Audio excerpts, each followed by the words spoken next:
Donc, départ de Toum ce matin à 9h15 à peu près. On est à... Toum est à peu près à 1300, 1400 mètres d'altitude. Le sommet est à 2008.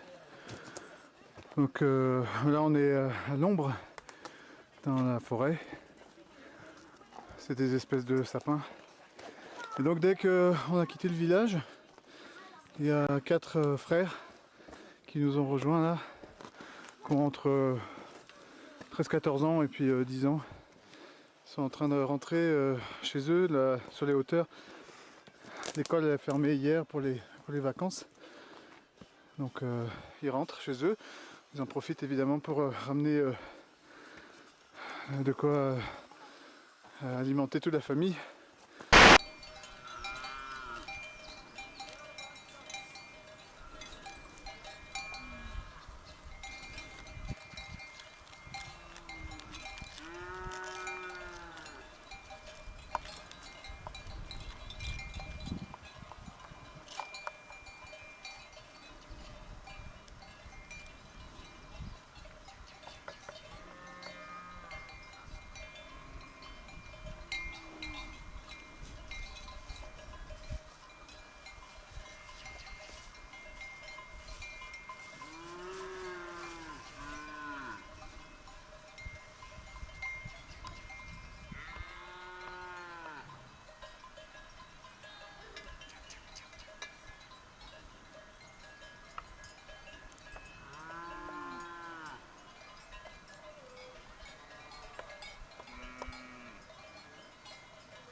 Petit matin après la nuit un peu fraîche sur le haut des monts Giro.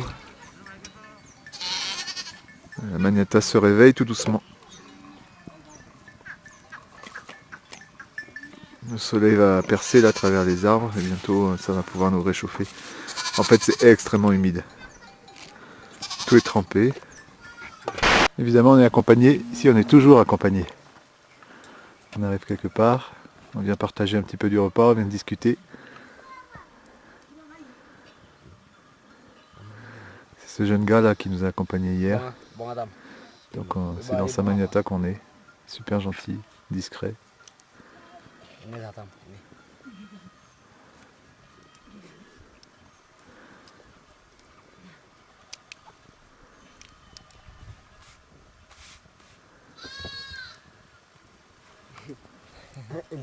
Alors, je vais aller filmer l'intérieur de ces deux Magnatas qui sont très différentes en fait. Et en fait la forme géométrique, c'est selon l'envie de chacun, le style qu'on aime. Et donc voilà, le point commun c'est qu'elles sont recouvertes toutes les deux de bousses de vache mélangées à de la terre, ce qui permet une simili-étanchéité. Donc c'est assez sombre, j'espère qu'on pourra y voir quelque chose. Elle est pas vide puisque nous avons un petit veau.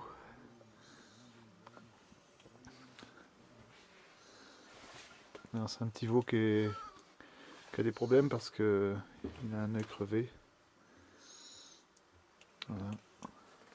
C'est assez sombre, donc les gens dorment là, la famille dort sur des pots de chèvres, de vaches. C'est vraiment ultra rudimentaire. Le feu est toujours quasiment actif à l'intérieur.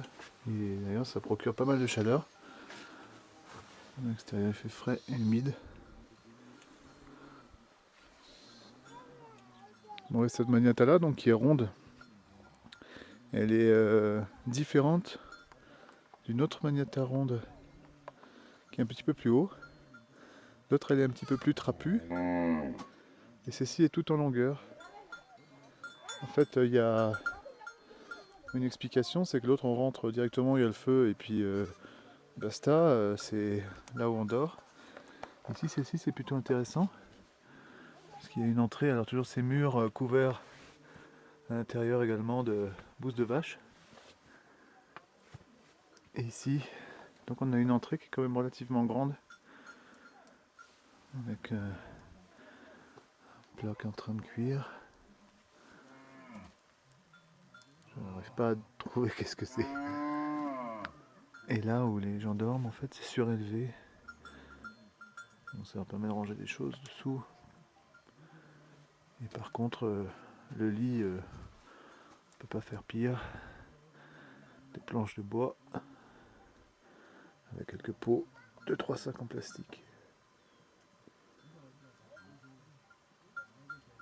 Et puis alors, quand il pleut, ils doivent être trempés.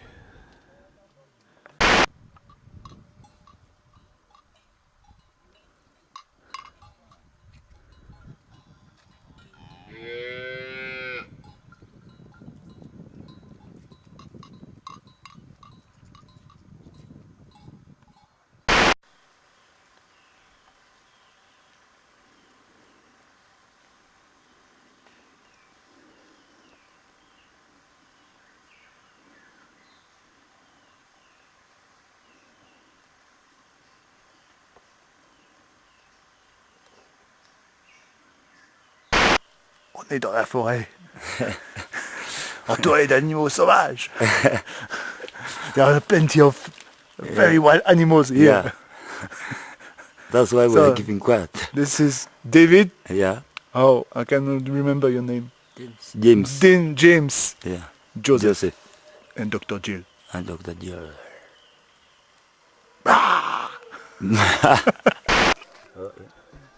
Apa nak sistem?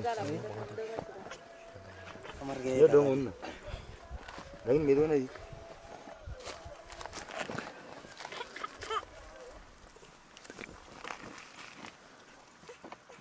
Tung kaya na. Jadi ba na tamba? Tay na dang.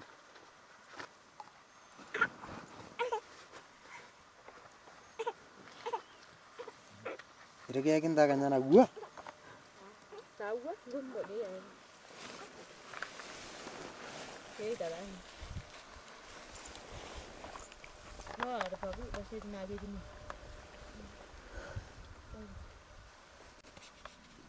Google lu kan? Jeung gua.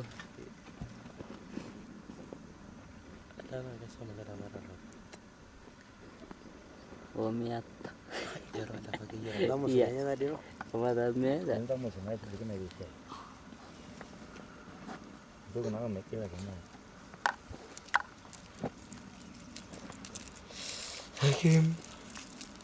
L'arrivée à Saosor et cette fameuse rivière qui permet au village de vivre ici. C'est cool.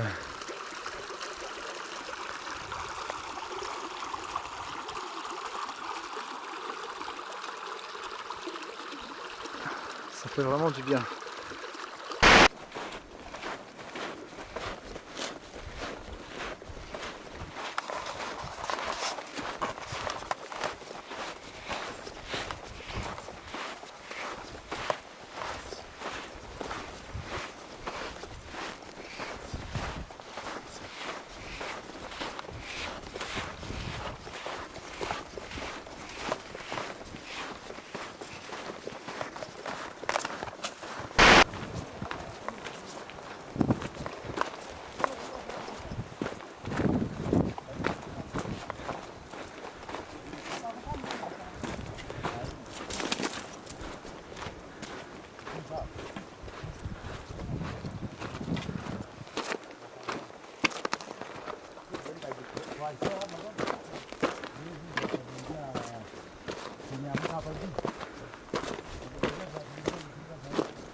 Voilà, c'est la 7e heure de marche.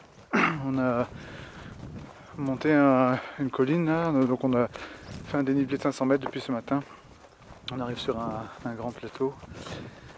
Et bon, sans doute on va faire le campement quelque part dans les arbres, sous les arbres là-bas.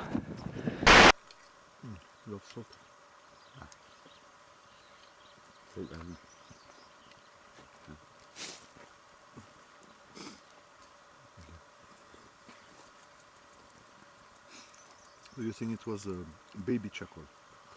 Yeah, yeah. This guy is so early in the morning. Oh. Passing.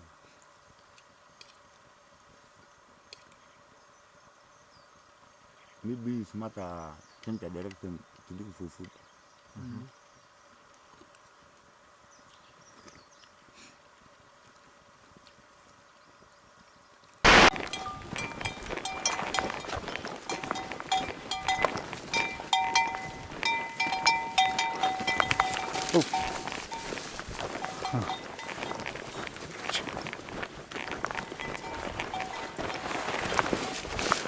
Somebody.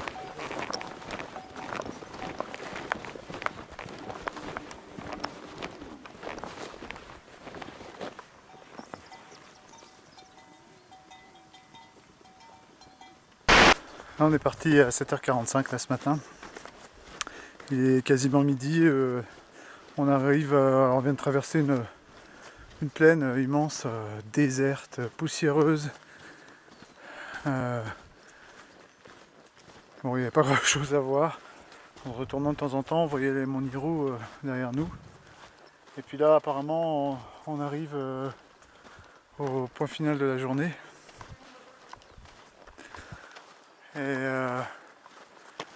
c'est un village apparemment, alors je sais pas du tout comment ça s'appelle. Patrick devrait nous y rejoindre. Donc on ne devrait pas avoir un marché cet après-midi. Hier on a fait une grosse étape apparemment. Puisque comme on était en route pendant 8 heures, on a dû bien avancer. On a fait donc en une journée ce qu'on aurait dû faire en un jour et demi. Donc cet après-midi ça va être le repos.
Mana ada lagi?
So Joseph, how do you feel?